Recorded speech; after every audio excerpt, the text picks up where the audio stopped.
Et on se retrouve aujourd'hui dans une nouvelle vidéo. Je vais vous parler de 4 MM que j'ai lus dans les mois qui ont suivi et qui ont vraiment été des coups de cœur. Je vous ai déjà fait une vidéo que je vous mettrai dans le i.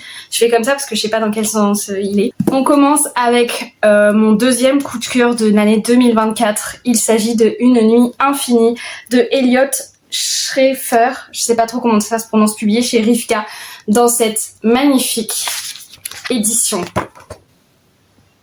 Juste incroyable. Juste incroyable. Et j'ai pas compris, mais j'ai l'impression qu'il a pas trop marché en France et je suis désolée, mais pourquoi ? Ma question c'est pourquoi ce livre n'a pas marché alors qu'il est incroyable, qu'il a cartonné aux États-Unis et pas pour rien. Il est incroyable. Un livre qui est ancré dans mon cœur. Il m'a tellement bouleversée. C'est une histoire incroyable qui est à mettre dans les mains de tout le monde. Vraiment, peu importe votre genre littéraire, je vous jure que ce livre est bouleversant. Je sais pas, il fallait y penser vraiment à faire une intrigue pareille. Il fallait vraiment y penser. Donc on est sur de la science-fiction. Mais même si vous n'aimez pas ça, je vous assure que c'est bien expliqué et c'est tout à fait abordable pour tout le monde. On va suivre. Alors par contre, moi et les prénoms. Ambrose, voilà, qui se réveille à bord du Coordinate Endeavour. Il n'a aucun souvenir de son décollage, mais tout ce qu'il sait, c'est qu'il doit partir en mission avec un acolyte. Ils sont que 2 dans le vaisseau pour aller retrouver sa sœur qui est en danger sur la planète Titan, il me semble. Donc c'est dans notre système solaire. Et en fait, il se rend compte qu'il est avec ce monsieur qu'on voit là, et j'ai oublié son nom. Attendez, je cherche son nom.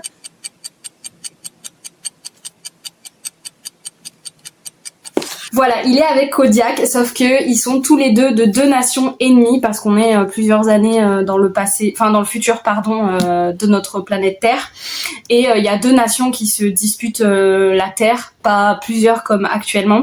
Et donc ils sont ennemis tous les deux. Et pourquoi on les a mis ensemble, voilà, il y a plein de questions et surtout leur intelligence artificielle de leur vaisseau n'a pas l'air très coopérative. Mais je vous laisserai découvrir. Alors je sais que ça fait vraiment très plot science-fiction, mais quand on lit ce livre, on se rend compte qu'en dehors du suspense qu'il peut y avoir dans ce huis clos, c'est vraiment toute la réflexion sur les sentiments, qu'ils soient amoureux, fraternels, c'est toute l'humanité, tout le pourquoi on est en vie, notre raison de vivre, etc. qui est remis en cause. Enfin vraiment, c'était hyper philosophique, mais la romance surtout entre les deux, la relation qui va les lier est hors du temps, hors de tout, hors du temps, c'est le cas de le dire. J'avais vraiment envie de les prendre dans mes bras à la fin et de leur dire c'était dur, mais ça va aller. Et genre, c'est vraiment une romance MM incroyable. Mais c'est une science-fiction, mais c'est aussi une romance, mais c'est aussi un roman contemporain, mais c'est pour ça que je dis que pour l'avoir lu, peu importe votre genre littéraire, je suis sûre que vous pourriez accrocher avec. Donc voilà, je ne cesserai de recommander Une nuit infinie. D'avance, l'angle de la caméra a été un peu changé parce que j'ai un voisin du haut très bruyant, j'espère que ça s'entendra pas. Ensuite, je vais vous présenter My Dear F. Prince, plus connu sous le nom de Red, White and Royal Blue, de Casey McKinston dans cette magnifique édition reliée. Alors ça a été adapté en film, c'est pour ça que je me dis peut-être vous connaissez déjà. Mais là, on est sur du young adult et c'était une histoire... Je crois que je vais dire ça à chaque fois, mais bouleversante. Vraiment, je me suis tellement attachée à ces 2 protagonistes, je me suis tellement attachée à ce qui leur arrive, à toute l'histoire qu'il y a entre eux, et il y en a beaucoup, ils disent que c'est long, c'est vrai que c'est un pavé, mais moi je trouve que vraiment tout était nécessaire pour le développement de l'histoire, et c'était vraiment trop bien, et il y a plein d'illustrations et tout à l'intérieur. On va suivre, oh là là, moi et les prénoms, au secours, aidez-moi. Je me souviens plus des prénoms, aide. Ah, j'ai oublié de vous montrer. C'est très beau. S'il vous plaît, les prénoms. Attendez que je retrouve les prénoms. J'ai honte, je me souviens jamais des prénoms. Je crois qu'on suit Henri et Alex. Vous me pardonnerez si je me suis trompée sur les prénoms. Mais en gros, on va suivre le fils de la présidente des États-Unis et le fils, là, du roi du Royaume-Uni, d'Angleterre. Donc voilà, déjà il y a conflit politique entre guillemets, surtout que pour la monarchie britannique, il n'est pas censé y avoir... de personnes LGBT dans la famille royale, bref, ce genre de choses. Et c'est pour ça que il y a beaucoup de tensions, que ça fait vraiment romance interdite et c'était vraiment trop bien. Mais il y a aussi des conflits internes parce qu'on a du coup Henri qui sait qu'il est gay, il sait qu'il aime les hommes, mais il a toujours eu du mal à l'accepter, forcément à cause de sa famille, de ses contraintes, etc. Et de l'autre côté, on va avoir Alex qui découvre sa bisexualité pendant le roman. Et du coup, c'était vraiment génial. Et c'était super bien fait à mon sens. Et j'ai autant aimé le livre que le film parce que je trouve que le film est très bien fait. Même si oui, ils ont supprimé des personnages et un peu sauté certaines scènes, ils ont gardé l'essentiel. Et moi, j'ai vraiment adoré le film. Je l'ai déjà vu 2 fois. 3. Alex et Henry qui se détestent au début de l'histoire et en fait va y avoir un incident diplomatique, ils vont se chamailler, Alex est un peu alcoolisé et pendant le mariage du frère de Henry, du coup l'héritier de la couronne, ils vont faire tomber le gâteau devant tout le monde et ça va faire un scandale et pour éviter du coup qu'il y ait vraiment un scandale et que ça parte beaucoup plus loin politiquement, ils vont devoir faire croire à la presse en fait qu'ils sont vraiment super copains, que les rumeurs sont fausses et donc forcément ils vont devoir passer quelques temps ensemble, faire des shootings ensemble, des rencontres, etc. Ça va un petit peu les rapprocher et ils vont se rendre compte qu'en fait, pourquoi se détestaient-ils finalement? Voilà, et donc on va vraiment passer du stade de amis à plus, et c'est pour ça que je trouve que la relation est bien faite et bien développée, et on sent tellement leur alchimie et la romance qu'il y a entre eux, enfin je sais pas, moi j'ai vraiment été prise dedans, c'est un coup de cœur, je l'aime énormément et je ne peux que vous le conseiller forcément. On parle d'amour, on parle d'amitié, on parle de famille, on parle aussi beaucoup de la représentation des minorités parce qu'on a Alex du coup qui est bisexuel mais qui est aussi issu d'une famille à moitié mexicaine, à moitié américaine. Du coup on a vraiment plein de sujets qui sont traités dedans, c'est pour ça que j'ai vraiment adoré. Ensuite, comment ne pas vous recommander un Aimé-Lou dans cette vidéo? J'aimerais vous recommander Faux départ, les frères Reynolds, le tome 2 des Aimé-Lou publié chez Addictive. Donc il y a un petit plus quand même dans la version brochée, voilà, que je trouve vraiment sympa, enfin ça nous ancre vraiment bien dans l'histoire avec cette petite fiche. On est dans l'univers de la Formule 1 et pour tout vous dire, je n'en ai jamais lu à part ce livre-là. Je n'y connaissais donc rien du tout. J'étais pas forcément attirée par ce milieu, mais c'était surtout le plot, l'intrigue qui relie les 2 personnages qui m'avait attirée et surtout parce que c'est Aimé-Lou, qu'elles ont une plume incroyable et délicieuse et que forcément je savais que j'allais aimer quoi qu'il arrive parce qu'elles ne me déçoivent vraiment jamais et qu'elles savent bien jouer avec nos sentiments. Donc là c'est un tome 2 mais sachez qu'on peut tous les lire indépendamment, il y a 3 tomes dans cette saga, le tome 1 c'est un MF, donc une romance hétéro et le tome 2 et 3 ce sont des romances MM parce que c'est ce qu'elles écrivent en duo en majorité mais en solo, donc Aimé, Bianca et Lou Garance, elles écrivent des MF de leur côté du coup. Et quand elles sont ensemble, les 2 sœurs jumelles écrivent principalement du MM, mais elles écrivent aussi du MF parfois. Donc là, on va suivre Jackson, voilà. On suit Jackson qui est le frère du milieu de sa fratrie, donc les frères Reynolds. Ils sont tous dans la Formule 1, ils sont tous passionnés par ce sport, les voitures, etc. Et en fait, Jackson, quand il a été à l'école spéciale Formule 1, il a eu une relation amoureuse un peu secrète avec un de ses coéquipiers qui s'appelle Eugène, voilà, qui est allemand. Vous verrez pourquoi je rigole. On sait pas trop ce qui se passe, mais on sait que du jour au lendemain, ils se détestent. Et des années plus tard, en fait, ils se retrouvent ensemble à devoir participer à des compétitions dans la même... alors je sais plus comment on appelle ça, mais en gros c'est voilà une écurie. Dans la même écurie, c'est en gros la même équipe de Formule 1 de sport, alors que ils se détestent et on sait pas trop encore pourquoi au début.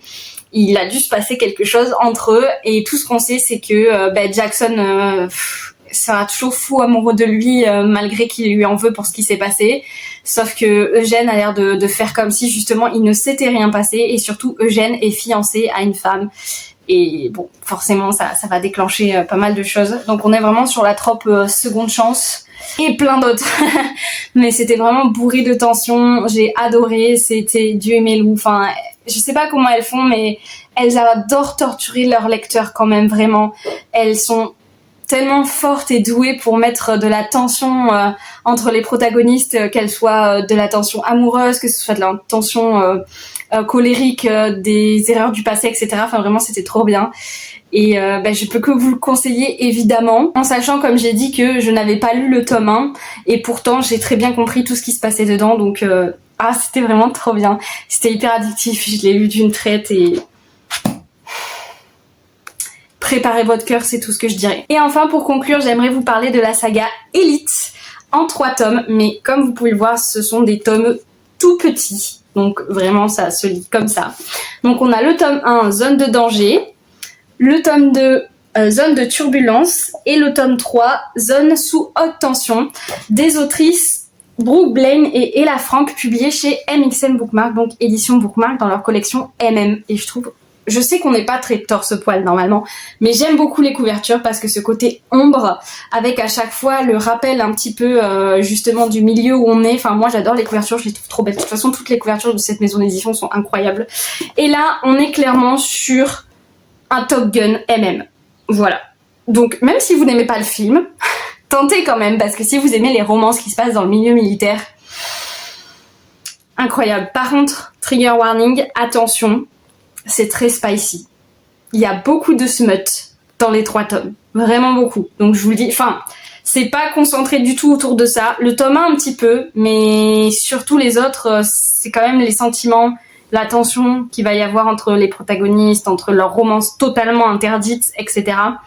Donc oui, il y a pas mal de scènes de smut, mais ça tombe pas que autour de ça. C'est pour ça que j'ai adoré cette saga, parce que je suis pas très smut normalement, je suis pas très fan de ça dans les romances.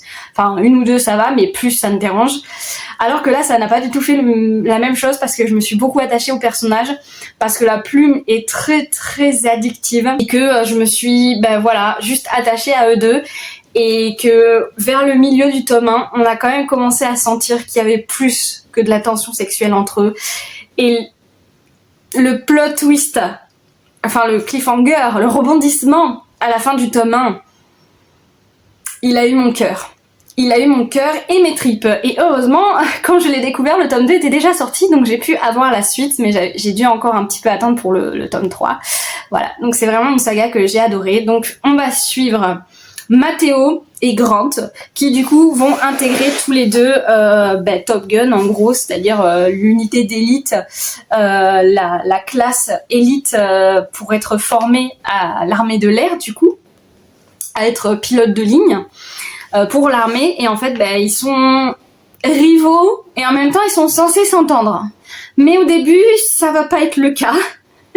Ils vont surtout, enfin, l'un va jouer avec l'autre et l'autre va pas du tout apprécier qu'il le cherche comme ça. Mais la tension va peut-être être libérée, sauf que il pensait que ce serait juste un coup comme ça. Mais apparemment le destin en a décidé autrement, puisqu'ils vont devoir faire équipe. Et vous aurez compris la suite, voilà. Donc ça a vraiment été... c'est vraiment une saga chouchou, une saga coup de cœur pour moi. Je pense que le 2, ça reste mon préféré, parce que c'est vraiment là qu'on a senti la bascule entre le Enemies avec supplément et le Lovers. Et le tome 3, il a eu mon cœur aussi. Il a eu mon cœur. Vraiment, c'est exactement ce que j'aime lire si on enlève le smut. Mais c'est vraiment une saga addictive, des personnages hyper attachants. C'est tellement fluide et tellement facile à lire. Je les ai vraiment dévorés, les 3 tomes. C'est du coup très petit, donc ça se lit comme ça. Et ouais, c'était aussi la première romance que je lisais dans le milieu militaire. Et pour le coup, j'ai vraiment adoré. Je trouve qu'il y avait un parfait équilibre quand même entre le côté intrigue, suspense, militaire, etc. et le côté vraiment romance, voilà. Et puis les conflits internes aussi des personnages, etc. Enfin vraiment c'était trop bien, et je suis tellement attachée à Grant et Matteo. Je suis triste de les avoir quittés, mais bon, c'est vraiment une excellente saga que je vous conseille également. Cette vidéo est terminée, j'espère qu'elle vous aura plu. N'hésitez pas à mettre un pouce en l'air si c'est le cas. J'en profite pour vous souhaiter un joyeux mois des fiertés, même s'il a déjà commencé depuis un moment.